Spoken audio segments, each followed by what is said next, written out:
काल सर्प योग एवं दोष शांति के लिए उपाय, या संतान सुख में काल सर्प दोष बाधा एवं उपाय। बहुत सारे लोगों का क्वेश्चन रहता है कि भाई काल सर्प दोष की शांति कराएं कैसे। कभी कभी क्या होता है कि काल सर्प दोष की जो पूजा है वो बड़ी होती है और खर्चा भी ज़्यादा है, तो लोगों के पास इतने पैसे नहीं होते हैं कि वो करें कैसे। भाई गरीब को भी जीना है, अमीर को भी जीना है। इसका मतलब ये थोड़ी है कि कोई गरीब है तो उसके बस का पूजा कराना ही नहीं है। तो काल सर्पदोष को किस किस प्रकार से जो है शांत किया जा सकता है, आसान से उपाय में आपको बताएंगे, लेकिन आपको करना ये कंटिन्यू पड़ेगा।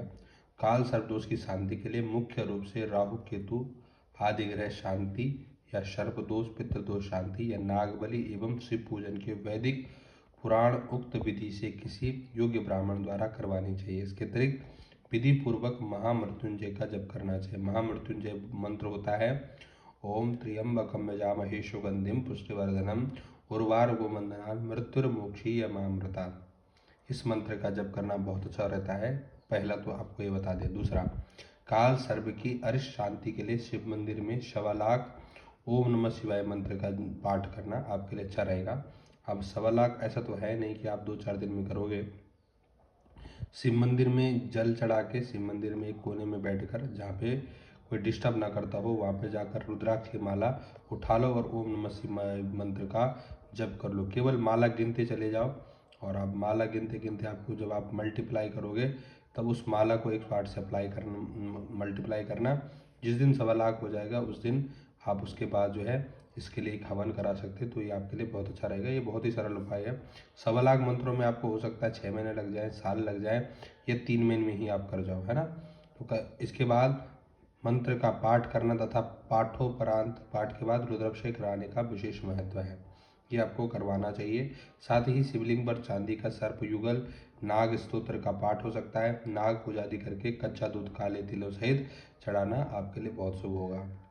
नाग गायत्री मंत्र कम से कम 1 या 3 माला जब प्रतिदिन करना चाहिए। जिनका काल सर्पदोष है वो कम से कम 1 माला तो जरूर करे, बहुत नहीं कर सकते।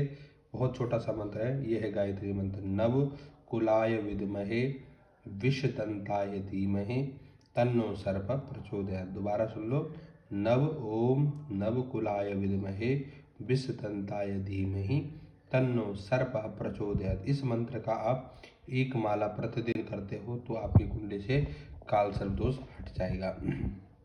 चौथा नंबर, श्रावण मास में श्री महामृत्युंजय मंत्र का 1,25,000 जप करवाकर 10 संख्या का हवन करवाना बहुत ही अच्छा होता है, शुभ होता है। प्रत्येक शनिवार को एक सूखे नारियल पर सरसों का तेल एवं काले तिलों का तेल लगाकर मौली लपेटकर अपने सिर से 3 बार घुमाकर, उल्टा जैसे घड़ी घूमती है वैसे नहीं, एंटी क्लॉकवाइज आपने घुमाना है और कहना है ओम ब्राम ब्रीम ब्रोम स राहवे नमः। मंत्र को कम से कम 3 बार पढ़कर चलते पानी में अगर आप बहाते हैं तो ऐसे कम से कम अगर 7 शनिवार तक आप अवश्य करते हैं, तब भी आपको काल सर्पदोष के योग से थोड़ा सा रियायत या शांति मिलती है, या सुकून मिलेगा। इसके अलावा प्रत्येक शनिवार को कुत्तों को दूध चपाती डालनी तथा गौओं को तेल के छींटे देकर रसोई में बनी प्रथम पकाई गई चपाती डालना आपको शुभ होगा। जो रोटी बना रहे हो उस रोटी में थोड़ा तेल का छींटा देकर अगर आप गाय और कौवे को खिलाते हो तब भी आपका काल सर्पदोष शांत होता है। इसके अलावा 7वां नंबर, काल सर्प योग के कारण यदि वैवाहिक जीवन में बाधा आती है तो जातक पत्नी के साथ दोबारा विवाह विधिवत करवाए। अगर शर्म आती हो तो घर में ही छोटा सा एक हवन बना करके उसमें ही आप 7 फेरे ले सकते हैं। घर के चौखट द्वार पर चांदी का निर्मित श्री गणेश का स्वास्तिक चिन्ह बनवाकर आप लगा सकते हैं।